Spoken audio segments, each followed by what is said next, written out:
त्यांनी सगळ्यांनी ती जी संकल्पना आहे ती ॲक्सेप्ट केली आणि 2012-13पासून आज 10 वर्ष झाली आहेत, कोविडची 2 वर्ष सोडून मोठ्या प्रमाणात आपण ही बाणगंगा महाआरती GSB टेम्पल ट्रस्टतर्फे ऑर्गनाईज करतो. बाणगंगा हे तीर्थक्षेत्र आहे, GSB टेम्पल ट्रस्टच्या खाजगी मालकीचं आहे. मुंबईतलं सगळ्यात पुरातन स्थान आहे. भगवान श्रीरामांनी इथे बाण मारून गंगा उत्पन्न केली म्हणून बाणगंगा.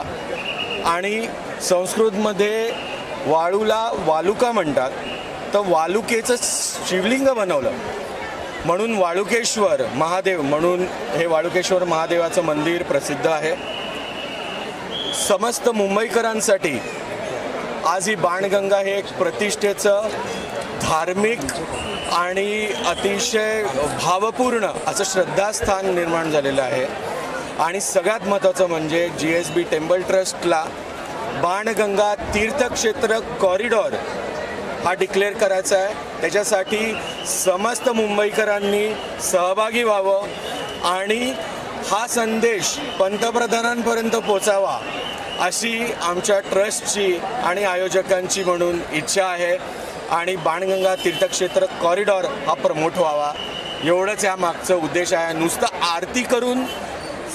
आरती करून काही होणार नाही, आपल्याला रिस्टोरेशन करायचं आहे. ही जी काही जुनी वास्तू आहे त्या वास्तूचं जतन करायचं आहे. 11व्या शतकामध्ये शिलाहार राजांनी हे मंदिर पुन्हा बांधलं होतं. हे मंदिर बघून अंबरनाथ महादेव मंदिराची स्थापना केली गेली होती.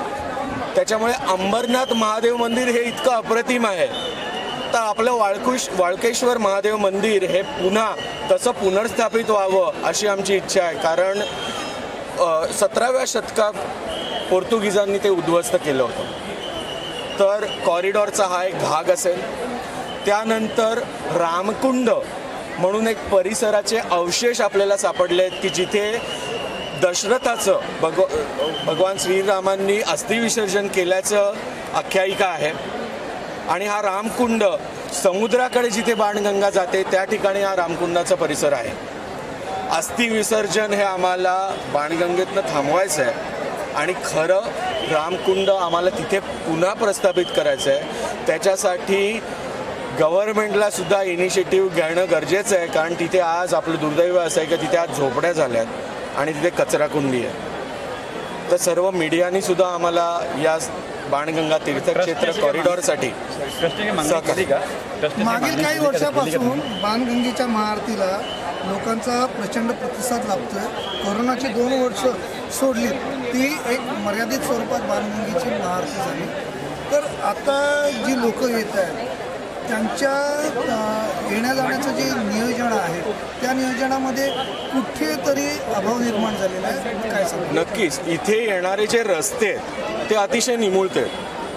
आणि जेव्हा एखादं मॉन्युमेंट ग्रेड 1 मॉन्युमेंट म्हणून जर पुरातत्व खात्याने डिक्लेअर केलेलं आहे आणि स्टेटचं हे ग्रेड 1 मॉन्युमेंट आहे, तर ह्याच्याकडे येणाऱ्या रस्त्यांचा विचार केला गेला पाहिजे, इथल्या पार्किंगचा विचार केला पाहिजे. आणि आमचं म्हणणं असं आहे की वाळकेश्वर महादेव मंदिर आणि समुद्राकडे मध्ये भरपूर झोपड्या आहेत, हजारो झोपड्या आहेत. या सगळ्या जेव्हा जातील तेव्हा आपण कॉरिडॉर करू शकतो. जसं मुर्डेश्वर स्थान आहे, तर कॉरिडॉर ही संकल्पना त्याच्यासाठी आहे की ज्याच्यामध्ये रस्त्यांपासून पार्किंगपर्यंत सगळ्याचा विचार होईल आणि सर्व भाविक इथे भाविक म्हणून यावेत. हे तीर्थक्षेत्र आहे. गव्हर्नमेंटनी टुरिझम स्पॉट B म्हणून डिक्लेअर केलं आहे. ट्रस्टचा त्याला पूर्ण विरोध आहे. कारण हे काही टुरिस्ट स्पॉट नाही आहे, हे तीर्थक्षेत्र आहे. तीर्थक्षेत्र म्हणून विकास झाला पाहिजे. बाणगंगा तीर्थक्षेत्र कॉरिडॉर ही जी संकल्पना आहे ही मी ट्रस्टतर्फे गेल्या 4 वर्षापासून मांडण्याचा प्रयत्न करतोय. ती ज्या वेळेस आपल्या दिल्लीपर्यंत पोचेल त्यावेळेस इथे काहीतरी होईल. बागेश्वर महाराज जे आहेत त्यांनी सुद्धा इथे येण्याचं कळवलेलं आहे. कारण भगवान श्रीरामांचं स्थान आहे. कदाचित बागेश्वर महाराज जेव्हा इथे येतील पुढच्या वेळेस त्यावेळेस लोक जागी होतील. ट्रस्टतर्फे आम्ही सर्व प्रयत्न करत आहोत सर. पण पुरातत्व विभाग आहे, काही गोष्टींचे साठी धोरणांची आवश्यकता आहे. आपण ज्याला पॉलिसीज म्हणतो ती धोरणांसाठी आम्ही बऱ्याच गोष्टी द्यायला तयार आहोत. ट्रस्टचे 2 प्लॉट्स आहेत वाळकेश्वर मंदिराच्या मागच्या बाजूला. आम्ही ते हँडओव्हर करायला तयार आहोत गव्हर्नमेंटला. वाळकेश्वरचा कॉरिडॉर हा व्हायलाच पाहिजे. जर वाराणसीचा कॉरिडॉर होऊ शकतो, सगळे ॲक्विजिशन्स होऊ शकतात, तर हा सगळा परिसर का नाही होऊ शकत? इथे पण भगवान राम येऊन गेलेत. तर ही आमची मनीषा आहे आणि त्यासाठी नुसतं GSBs म्हणून नाही, सगळ्या मुंबईकरांनी एकत्र यावं आणि CSR फंड रेस करणं. मुंबईमध्ये सगळे उद्योजक आहेत, सगळे मागे उभे राहतील, पण हे धोरण करण्यासाठी सरकारने सुद्धा आम्हाला सहकार्य केलं पाहिजे. सरकारचं सहकार्य पण अपेक्षित आहे. तर आमची इच्छा की कॉरिडॉरचा जो प्रकल्प आहे तो धरून ठेवावा सगळं. सर, एकच शेवटचा प्रश्न घेतो. कॉरिडॉर होताना जी स्थानिक लोक आहेत, जी झोपडपट्ट्यांमध्ये राहतात, ती जर विस्थापित होत असतील तर मग विस्थापित सर महादेवाची कृपा कशी राहील? त्यांच्यासाठी तुमच्याकडे काय प्लॅन आहे? सर, विस्थापितांचं पुनर्वसन हे व्हायलाच पाहिजे. आम्ही कोणाला बेघर करण्यासाठी आमची कुठलीही अर्जी नाही आहे.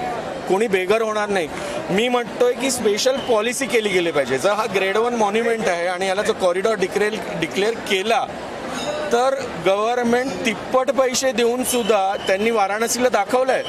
सेंट्रल गव्हर्नमेंटनी ज्यावेळेस घेतला हा प्रकल्प त्यावेळेस पॉलिसीज झाल्या आणि ॲक्विजिशन झाले. कोणालाही बेघर करायचं नाही आहे, पण कॉरिडॉर होण्यासाठी तुम्हाला पॉलिसीज करणं गरजेचं आहे. त्याच्यासाठी मुख्यमंत्री महाराष्ट्राचे आणि सेंट्रल गव्हर्नमेंट यांनी बसणं गरजेचं आहे. सगळ्या अधिकाऱ्यांनी बसणं गरजेचं आहे. आमच्याशी चर्चा करणं गरजेचं आहे. ही प्रायव्हेट प्रॉपर्टी आहे. बाणगंगा प्रेसिंग ही GSB टेम्पल ट्रस्टची प्रॉपर्टी आहे, मान्य आहे, पण गव्हर्नमेंटचा सहभाग गरजेचा आहे. कारण सगळ्या मशिनरीज या ट्रस्टकडे नसतात, पण त्यांच्या सहभागाने ही गोष्ट पॉसिबल आहे. GSB टेम्पल ट्रस्टच्या वतीने आणि आम्ही काही सहयोगी संस्थेच्या वतीने, जसं की आमची ऊर्जा फाउंडेशन आहे, त्याच्यानंतर यावर्षी बृहन्मुंबई महानगरपालिकेने देखील त्यात सहभाग घेतला आणि अशा अनेक स्वयंसेवी संस्था आहेत. गेली अनेक वर्ष आम्ही या ठिकाणी सगळेजण मिळून अतिशय भक्तिभावाने, आनंदाने त्रिपुरारी पौर्णिमेच्या दिवशी या ठिकाणी महागंगा आरती या ठिकाणी साजरी करतो. आणि आपण पाहिलं असेल की दरवर्षी गर्दी प्रचंड वाढत चाललेली आहे. आज या ठिकाणी आम्हाला 15,000चा अंदाज होता, जवळपास 22,000पेक्षा जास्त गर्दी आज या ठिकाणी पाहायला मिळून आलेली आहे.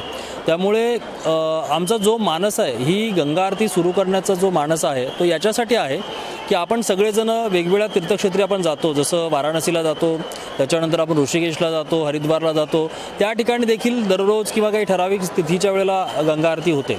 आज रामायण काळातील असलेलं एक तीर्थक्षेत्र बऱ्याच लोकांना, मुंबईत राहणाऱ्या लोकांना देखील माहिती नाही की हे क्षेत्र रामायण काळातलं आहे आणि त्यावेळेला ते बाणगंगा निर्माण झालेली आहे. त्याचं पूजन आणि आजची ही आरती त्याचं एक विशेष महत्त्व आहे.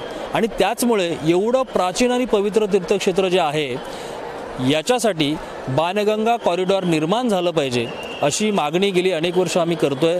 आणि लवकरच GSB टेम्पल ट्रस्टचे जे सर्व सदस्य आहेत, ट्रस्टी आहेत, त्याचबरोबर आमचे ऊर्जा फाउंडेशन असेल, याच्या अगोदर मागच्या वेळेला जे उज्जैन जगद्गुरू आले होते त्यांनी देखील हमी दिलेली आहे की तुम्ही सगळेजण त्याचा आराखडा तयार करा आणि आपण सगळेजण पंतप्रधान मोदीजींच्या भेटीला जाऊ असं त्यांनी सांगितलेलं आहे. तर निश्चितच आपल्याला पाहायला मिळेल की आगामी कालामध्ये जसं वाराणसी कॉरिडॉर झालं, त्याच्यानंतर आपलं महाकालचं झालं, त्याच प्रकारे बाणगंगासुद्धा कॉरिडॉर आपल्याला आगामी कालावधीमध्ये पाहायला मिळेल. सर, गौड सार्वत्रिक ब्राह्मण टेम्पल ट्रस्टचे अध्यक्ष प्रवीण कानविंगे आहेत, सचिव शशांक वळवळे आणि कायमस्थ अनिल पुरोहित यांचा नेमका सहभाग आणि तुम्हाला सहकार्य कसं लागतं?